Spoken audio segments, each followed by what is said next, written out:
Well, I don't know about you, but to me it feels almost like yesterday when the red lights went out in Qatar to the start of this amazing MotoGP season. Yet 17 races later, we're here in Valencia, and as you see, the sky is happy for us to be here with this gorgeous rainbow just behind us. And of course, we had a lot of things to be excited about. The Moto3 title was to be decided, as well as second place in MotoGP. Welcome to the final 2014 edition of After the Flag. MotoGP is the range is way more. Well, he can almost be described as one of the veterans of the paddock. He's been in the World Championship since 2001, has 26 Premier Class wins, and he will be on a Repsol Honda for at least another 2 years. Of course, we're talking about Dani Pedrosa. Dani, thanks for joining us today. Hi. Dani, we want to talk about the season so far, what it's been like, your evaluation. I think the last couple of races not gone to plan, but how do you feel that it's gone? Sure, not the way I wanted in the beginning of the season. Of course, I really work hard to get a better level than the one I had. Yeah, I did struggle a lot this season with several things, and now towards the end, some kind of unlucky races. I mean, one thing which I think you said at the start of the season was that it was difficult finding the same speed at the start of the race or at the end of the race, or the other way around. I mean, in Malaysia, for instance, we at least saw in the practices you were very fast. Is that something which you managed to find a bit of a solution? Well, yes, I did struggle at the beginning of the season with that, but not only on the beginning, also through the whole season. And I was not really competitive on the beginning, and that affected a lot my results during the season. And I did also struggle in the qualifying, so often start from second row, and this makes the beginning even worse. And just now at the end, I could really change some things in that and start being competitive again on the beginning, but too late, of course, and it took too much time to make it happen. I want to look towards next year now. One of the things which I always think of you a little bit with that is the weight of the bike, and I understand that next year it will be 2 kilograms less. Now, we started going up a bit in recent years. Now that it's going back down again, you especially, I think you notice those changes, do you, or don't you? Well, I mean, yeah, of course. In the last 5-6 years, the bike hits almost 12 kilos more.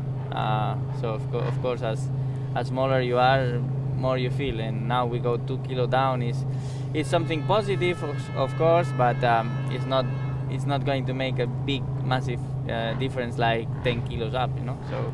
But you know, it's positive, and I think for the brakes it can be also positive. This year we had some issues with the brakes and many people riding the big disc, so 2 kilo less will allow the riders to be more able to use the normal disc. Again, next year, I think the field started off a little bit disjointed this year. They were spread out a bit more. Towards the end, we've seen some very competitive racing. Do you think that next year from Qatar is going to start with everyone a lot closer? Who knows?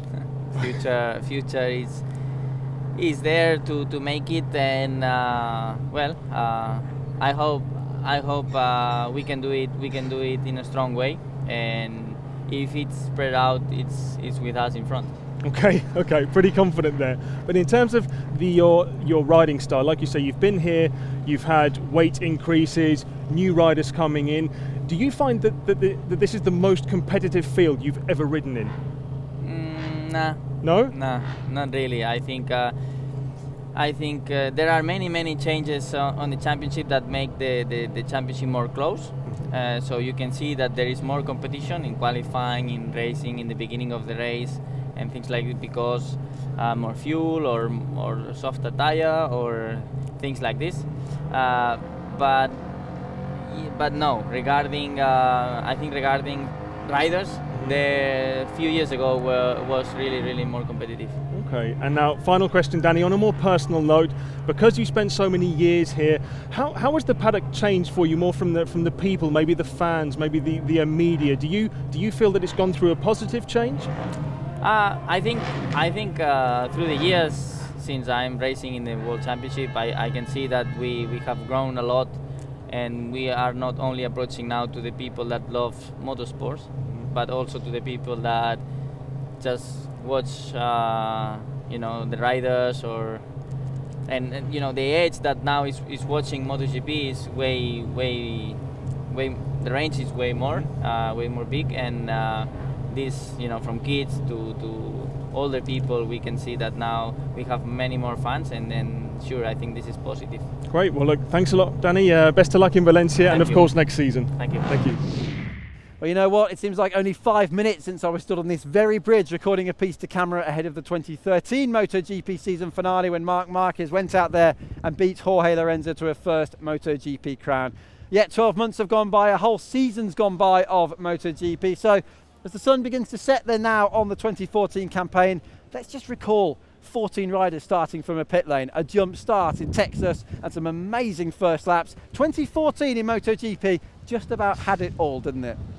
2014, the season will start in Qatar. Oh, and Lorenzo is crashed out of the lead of the race, would you believe it? And Rossi's leading the race. Rossi takes Marc Marquez. Oh, Marquez comes back very, very aggressively up the inside. Marc Marquez wins here in Qatar. Welcome to Texas. Welcome to the second round of the MotoGP World Championship. Jump start for Jorge Lorenzo. That will certainly be a ride-through penalty. Unbelievable stuff. But Marc Marquez wins here in Texas for the second year. We're at Mugello in Italy. It's round 6 of the MotoGP World Championship. Stefan Bradl, that was a very, very nasty incident. Going to get up the inside at the right-hander. It's a difficult bend. Whoa, that is brave stuff from Lorenzo. Lorenzo round the outside, he's going to get good drive out of the corner. Has he got enough to take on Marc Marquez? Almost side by side. Marquez leads the way. Marc Marquez wins here at Mugello. What a race. Side by side now, the two Hondas, the two Spanish riders. And Pedrosa has made it stick, and Marquez has been relegated to second place and routes it a little bit wide. Dani Pedrosa leads the way. Marquez fights back side by side. So they touch, they make contact, he's run wide, Rossi takes second. Full house for Marc Marquez. Valentino Rossi second once again, and what a fight by Dani Pedrosa. Rossi in the pit lane then has switched to the wet, so everybody starting this race on wets. Aleix Espargaro starts from pole. Marquez and Pedrosa lead the line. They will change from wet weather tyre to slick.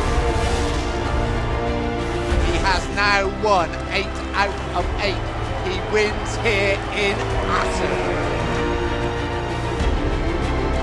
Everybody diving in. All of these riders will have to start from the pit lane. This is going to be the thinnest starting grid we've ever seen. Stefan Bradl on his own.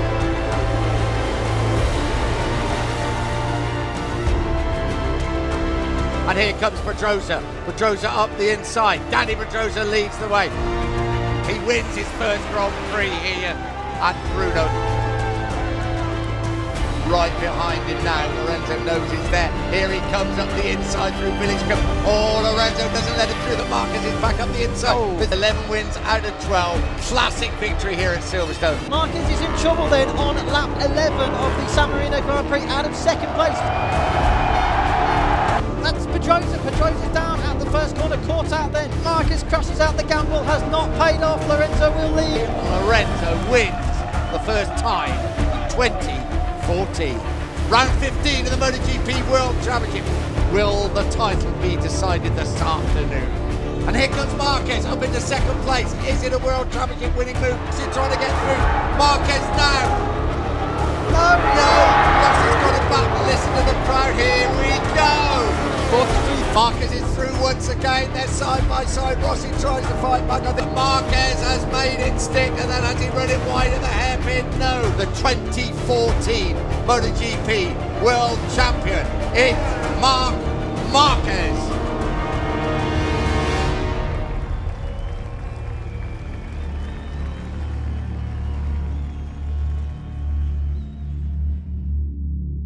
Now come race day, we've already said The main title to be decided was in Moto3. So let's start with Moto2 now. In Moto2, it was all about second place between Maverick Vinales and Mika Kallio, though unfortunately that fight was short-lived.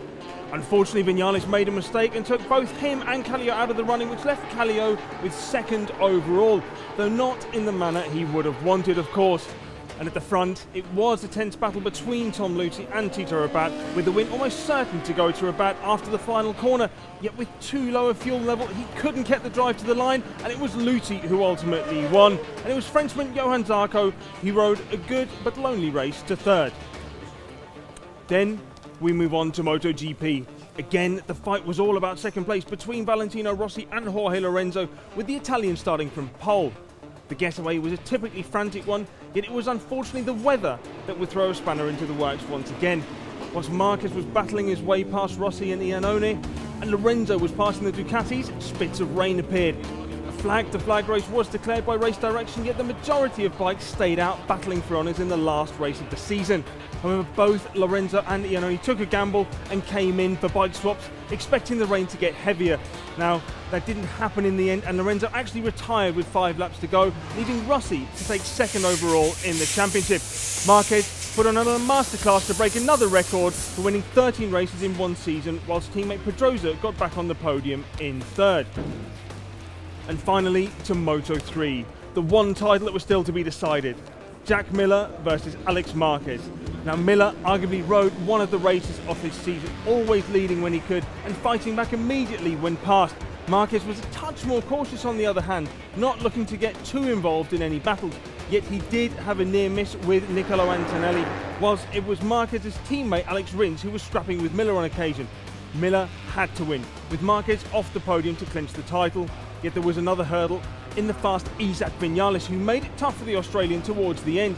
Marquez also had to fight back late on after once being relegated and had Danny Kent right on his tail in the final turns. Yet in the end, he could hold off the Brit to finish third behind winner Miller and Vinales, making him and his older brother Mark the first brothers ever to win a World Championship.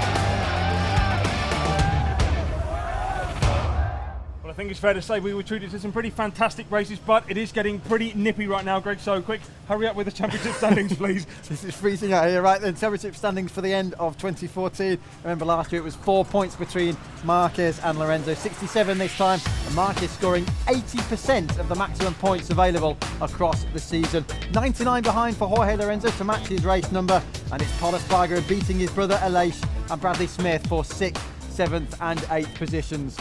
Well, what a race again then, what a championship, 18 rounds, Marc Marquez dominating it, but some amazing action across the first laps in particular. Of course, and as we come to the end of the season though, unfortunately we do have to end, but we want to say a big thank you to all you guys for following us this year. We hope you've had as much fun watching all the racing as we had, and of course don't despair. If you do need your MotoGP fix throughout the off season, be sure to follow us on MotoGP.com.